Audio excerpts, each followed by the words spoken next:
Well, I am thrilled today because we are interviewing a wonderful author, Eliana Gilad, and she wrote this wonderful book. It's called Emerge Triumphant, Thrive Through Uncertainty. And boy, are we living through uncertain times. It's a very challenging time. So this book is great.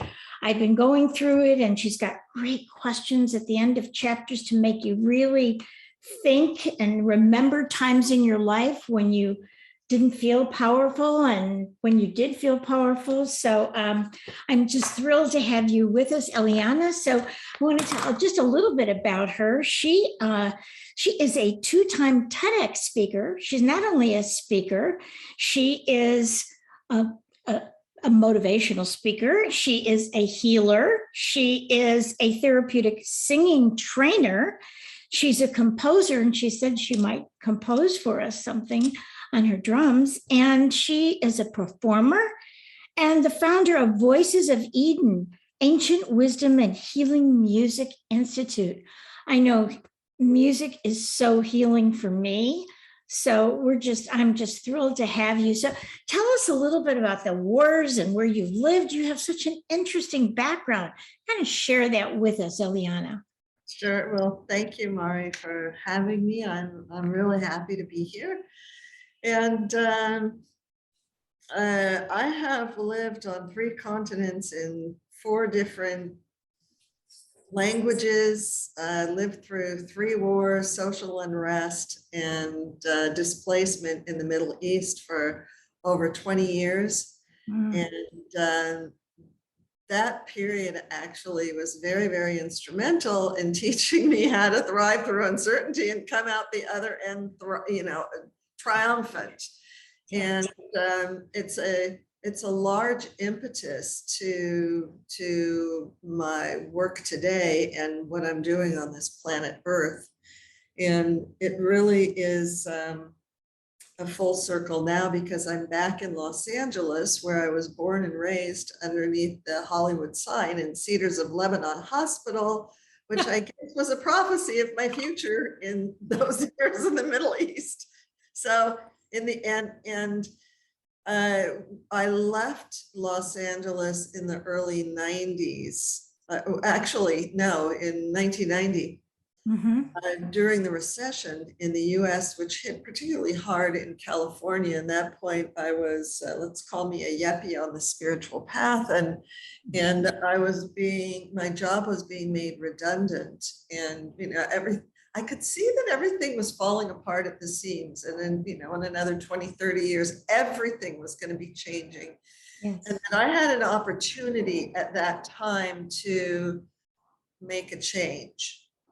That the conflict, that they're being fired, they said, actually, we're not firing you, we're just not continuing your position, and look for another job. And the thought of looking for another job made me feel like I wanted to die, because there was something deeper inside of me that was calling, but I didn't have words for it. And what got me to leave the States was the fear that, there was fear on both ends, and maybe listeners can relate to this, during these times where you really don't know what's next.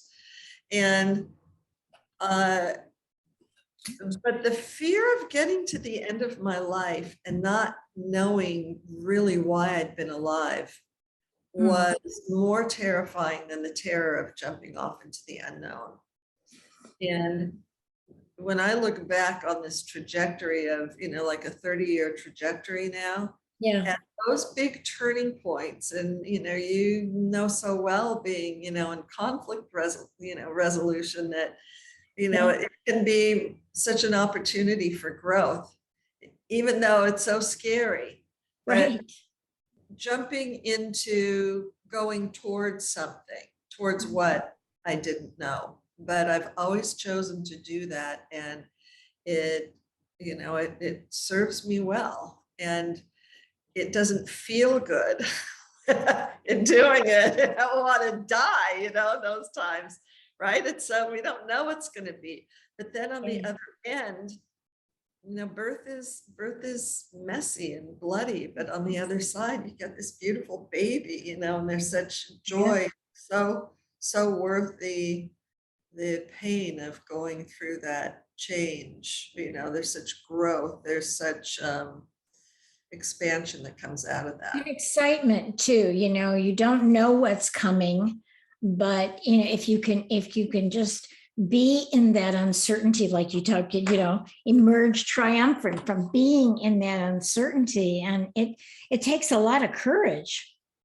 Yeah. Well, here's the good news, like when life isn't going your way, right? So what causes such, like, we think that there's something wrong with us, and maybe there's nothing wrong with us. It's just our next stage of evolution, right? And we shoot ourselves in the foot, the mistakes that we make when we expect things to go back. It's so prevalent today, and they're not going back. No. And the thing is that we don't know where we're going to. It's like, it's so funny I say that, and having just said what I said before about leaving the States, back 30 years ago, it's pretty relevant or parallel to that. It's like nobody knows. So, so what are you going to do? The tendency, when you're in that place of not knowing and life isn't going your way, do you choose from your faith, or do you choose from your fear? Right. And do you freeze? Do you freeze or fight it or run away, or what do you do? That's the thing. Can you just be with it and watch it evolve? Right. Kind of go with it, but surrender to it. And I could really, like I said, I really can relate to that, moving cross country and having just like jumping in. And I'm like you, I like to jump in, but then it's that uncertain time. It's the aftermath. I think they're both sides, right? So there's the before, when you're terrified, and then you go, okay, I'm jumping in with all fours. Right. All right. And then it's not like our heads think, okay, we're all inculcated in modern society, we've got a plan, I'll take the action, and then there'll be the result. But no, it's like, what have I done? Yeah, human beings, we make our plans and then the gods laugh, right? Right. And also this issue of time. It's like the mind thinks, do this, get A plus B equals C. Only that's very cognitive. That's intellectual, masculine brain. I don't mean man, woman, but it's I know what you mean. Cognitive thinking, and that whole worldview is breaking down. Yes. It's like we can't control, right? No. We can't control. And that's when we have to let go, right? Yeah. And none of us has been, have you been taught ever how to sit and listen and be in patience?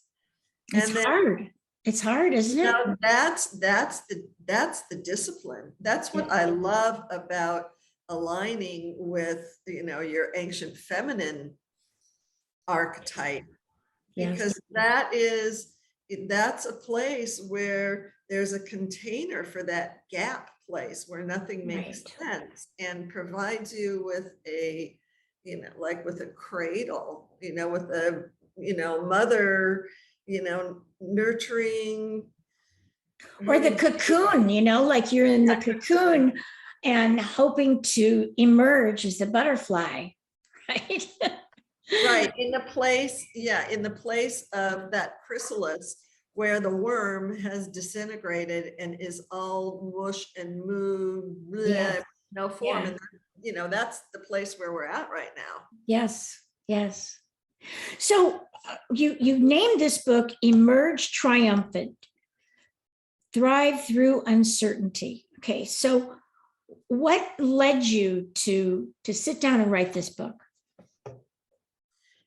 It's the expansion and involvement of the last book, which is Miriam's Secret, Revealing the Ancient Wisdom of Feminine Leadership. Miriam's Secret was the expansion of Quiet in the Eye of the Storm, Living Peace in a War Zone, that I wrote during the 2006 war in northern Israel. All of those attempts were followed, and this one in particular is really a full circle of a commitment that I made 30 years ago, singing on the inner city trains of France, having followed my last stint broadcasting the Olympics for CBS during the Winter Olympics from Albertville, France. But at that point, I prayed to use my voice for a higher purpose during those Olympic Games. And actually, I don't need to tell the story here. You could go in my first TED Talk. The first TED Talk is called Your Voice, Let It Be Heard. I tell the story there. And basically, the bottom line of it is that I dared to listen to that, to the inner guidance and go towards that. And after CBS, it led me to the trains, and I thought I was going nuts, but the bell inside was ringing, and I dared follow it. And I went to sing on the trains, not as a performance and not to earn money. In fact, at the end of singing this Hebrew spiritual, which I sang there, it's like there was this focus you could cut with a knife. I go, God, either answer me on the spot or I'll die on the spot. You choose. But if I'm not going to work for a living, meaning I'd always felt, ever since I was a little girl, I knew that we each have a role, that each one of us has a unique voice, and that part of the game of life is to discover what that is, and to fully express that in the world. Yes. And at that point, I had walked my talk for a long time, even to get to that point with the trains. But I was on this do or die mission. I really needed to know, and I was willing to die. So I was willing to face my biggest fears. And the biggest fear in the trains was fear of public humiliation, of getting on a train. I'm Miss Yuppie on the spiritual path. I'm like Miss, CBS broadcaster, I was like, not getting on a train. But, when there was that do or die, what came out of my mouth was, when I said, God, answer me, it was like, I'm not here to ask for money. If I'm here to ask for anything, it's that you listen to yourself, be kind to yourself. And if somebody here will actually do something kind towards themselves today, then I've given big time. And I found myself walking up and down the aisle, wishing everyone a good day. Oh. And they pushed money in my hands. I had brought no purse, no pockets. You weren't even asking for money. No, but they pushed it. So I received it. That was a huge lesson too. It's still a huge lesson, learning how to receive. Yes. That already is there. And I constantly learn how, when I dare follow inner guidance, when you do that, especially when it doesn't make sense, and you act upon it, that's when the seas part. That's when the flow opens, not before. So I ended up earning, I was offered a very cushy job at the end of that week. And I had the courage to turn it down, because I realized that I finally found my calling, which was to provide a container for people to stop and listen to themselves. And if we would only dare do that, that we could get the answer to any question 24/7, because we're our own leaders, actually, and the answers are inside, not outside. And I ended up doing that every day for a year, 6 days a week, 12 trains. I got to 144,000 people when I counted. And there were just amazing things that happened. And people would go, my God, that's a movie, that's a book, you've got to write it down. And so I made, I said, I will one day, I will. And I also understood at that point that having left CBS, that I was also to use media for a constructive purpose, but there was no internet yet in that day. Right. So the launch of Emerge Triumphant, Thrive Through Uncertainty is a follow through, and 30 years later, coming full circle on that commitment. And that's the reason that I'm doing these podcasts, in our data divisiveness today. It's just, it's so important to share the message that, and it's so timely now, especially. I'm sure it's timely anytime, but especially now. We are living in chaos, and we are kind of, at this place in our society and basically in our world where things are changing and people don't know where they are, and there's such, dichotomy too. I think it's interesting that you use the archetype of, of Miriam, and talk a little bit about that, because you talk about it, that it's not religious. It's not meant to be religious. Nothing to do with religion. Right. In fact, I wouldn't talk about Miriam, and I'm born of the Levite tribe, both on my mom's side and my dad's side. And I lived in Israel for 20 plus years. I would never dare speak about Miriam. I being hung on the cross, because the only people who really know about Miriam are like religious Jews or religious Christians. And this has nothing to do with religion. She's like archetype of ancient feminine leadership. And in fact, it is due to her leadership that Moses was even born, because their father had, when, according to the ancient story, where Pharaoh decrees the murder of the firstborn Hebrew male babies. Right. Her father, who was head of the, people, goes, no, he's not. I'm going to divorce my wife. Excuse me. The rest of the people will follow suit. There aren't going to be any babies. He won't be able to murder anybody. And here comes statement and says, well, Dad, your decree is worse than Pharaoh's, because he's talking about murdering the firstborn male children. All right. You're about to decimate your entire people. Right. So listen to me. That is self-sabotage at, that's not dealing with conflict. That's not answering. Suicide. Right. So you listen to me and listen to me good. You take your wife back, your people will do the same. And you'll have another child. And that is the one who will lead humanity into our next phase. And the father listens to her. And he takes his wife back, and Moses was born. And then, you don't have to know. Again, this doesn't have to do with religion. This is actually, these stories, they're pre-religion. Right. The point being is that her feminine leadership is that we don't know about her, because that's feminine power. It doesn't need ratings. It knows its power. It knows its value. She was a prophetess. She would have seen what was coming. So in her wisdom,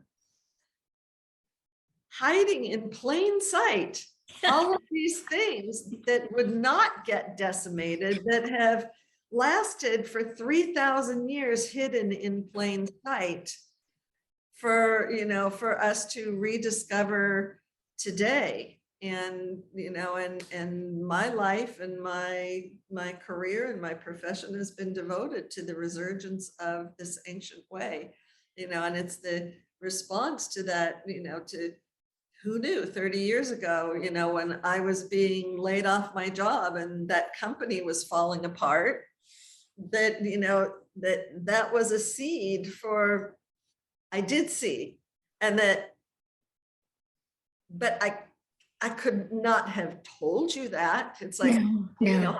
hindsight's 2020. Yeah, yeah. That was the gift, right? Being laid off or fired or whatever you want to call it was really the gift in disguise. It was a huge gift.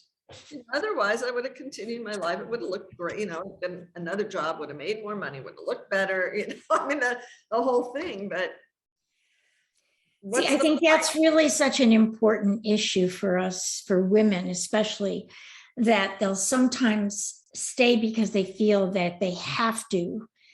And then when they take that leap, that's how they evolve. And I think, the feminine in our society is really got the wisdom. It's got the wisdom. And so that's why this book is, again, so timely, is that it is the rise of the feminine, that intuition, that getting in touch with your guidance is so important. And that's why I love a lot of the questions that you have. You really are bringing us to question, when did we feel powerful? When did we feel like a leader? When did we not feel like a leader? Those are really important issues for us and for the next generation of women. Oh yeah. And women of our ilk and our generation, we're pioneers once again. Like Miriam, we're pioneers once again, because there hasn't ever been a time when human beings, have lived in this way. We're living much longer. There hasn't been a generation of middle-aged women, powerful, self-supporting, I'm talking, Yes. talking worldwide too. And it doesn't matter if it's, in North America, Western Europe, Africa, not to say, I mean, there's still a lot of strife, but I'm talking about in human evolution. Yes. We today have such power. We are not our mother's generation. And yet there's no precedence for this. And right. So we are, we're left like we were 30, 40 years ago, we're left to fend on our own, except we're not left to fend on our own. There's this other paradigm. Yes. And there's kind of this backlash, isn't there, of this rise of the feminine? There's a backlash against it too in the world, and especially in our society. We're seeing that at the same time. Yeah, so, which makes sense too. That makes sense to me also, because part of the chaos that you need, all that chaos. Usually when something kind of like burns up, then it's like the phoenix rising from the ashes.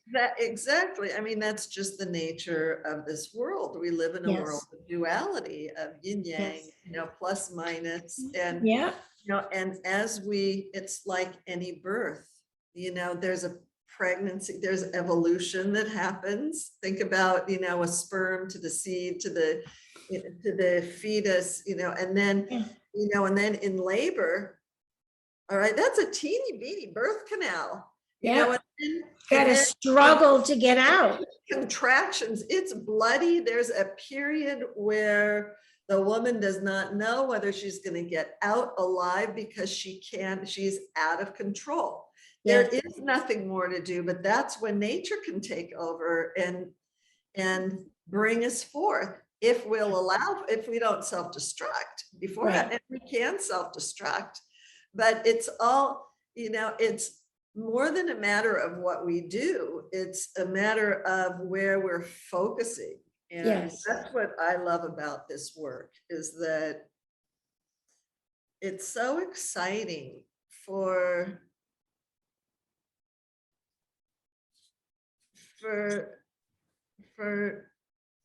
so many people who, powerful people who inside know their power and not just women, men as well. Right, There right. there are no words for it.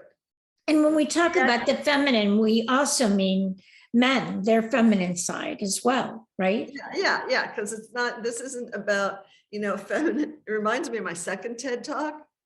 Your voice, trust your silent voice. All right. So the TED organizer is a man, and he invites me to come give this second TED Talk. Of course, sure. And then, I write the talk and I send it. There's like a whole process you go through. And it was so interesting because the first TED Talk was a female organizer. Yeah. And this was a guy. And every time he'd go, no, that's too spiritual. These are businessmen. The audience, they're businessmen. And after a while, then I was politically correct and this and that. And I would consult with the first TED organizer until I let go. And I go, so you could help, please help me to help you. You invited me. Right. So, so this is interesting to you. So how would you describe this? And he described whatever he described. And those were the words that I used. And it taught me so much, because we could have been at loggerheads. I could have gone, yeah, I don't want to do this. Right. And I had a choice whether I would or not. My ego wanted to do, speak the way I'm used to speaking. Sure. And the beauty of that talk that I feel so great about, even more as time goes on, is that what we were both learning through that process was to connect at a deeper level. That, right. That it was something deep that attracted him to, from that first talk that was addressed to women, because it was TEDx Veil Women. It was specifically a For women. female-centric conference. This one was like male-centric. Yeah. It was for everybody, but there were mostly males there. And it was so beautiful, because through actually, without realizing it, through that process, what he was doing was practicing these tools. And they got to come together.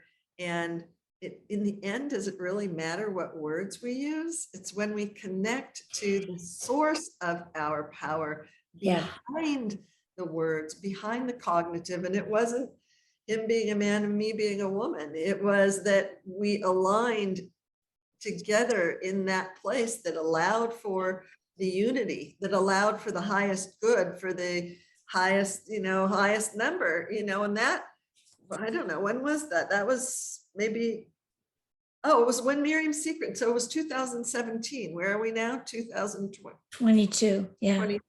But you obviously really listened to each other so that you could connect, so that you could have empathy and understand each other. And that's how it created the beauty that it was.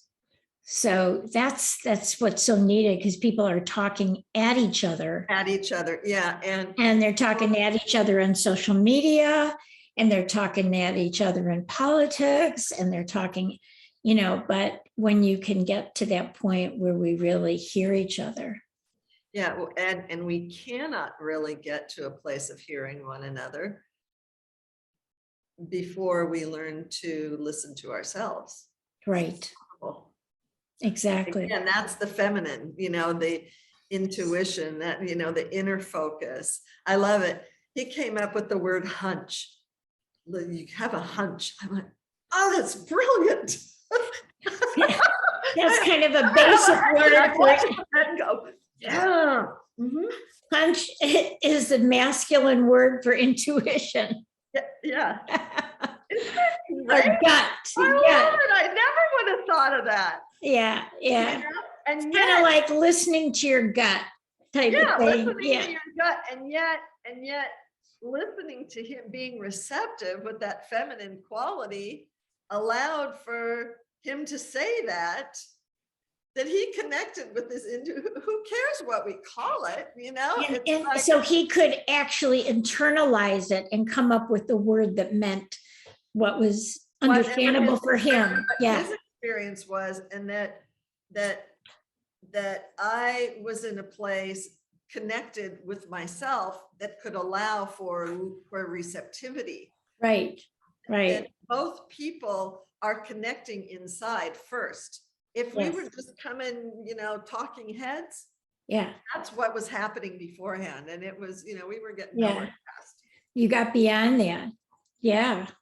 So I want to again say the name of your book, Beautiful, Emerge Triumphant, Thrive Through Uncertainty. And we're talking with Eliana Gilad. So what is it that you want the readers to really walk away with from your book?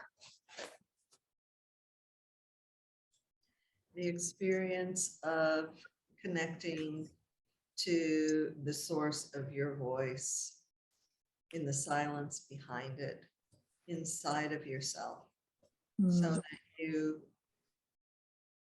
listen to yourself, start developing the courage to trust what you're hearing and acting upon it. Because when you do that, good things happen. And your voice really makes a difference. And you don't have control over what happens in the world outside, but you absolutely have control how you respond and how you behave inside. And there's much good waiting for you. Yes. And for me, my way of doing that is I've been a meditator for 45 years. So for me, that's what I need to do. And I know for some people it might be music, it might be yoga, it might be just walking or running or something. But for me to really stop and listen to the crazy things that I'm thinking and just like letting them go. So yeah, so it's beautiful. I want to remind everyone that and I love that you have butterflies here too, you know, the emergence of triumphant. Yeah. So again, we've been just talking with Eliana Gilad and her beautiful book, Emerge Triumphant, Thrive Through Uncertainty. And we're all going through times of uncertainty. So this is a time to thrive, not just survive, but to thrive. Right. So thank you so much, Eliana, for joining us, and can't wait until I finish your book, and also for us to see what your next book will be. So thank you very much for joining us.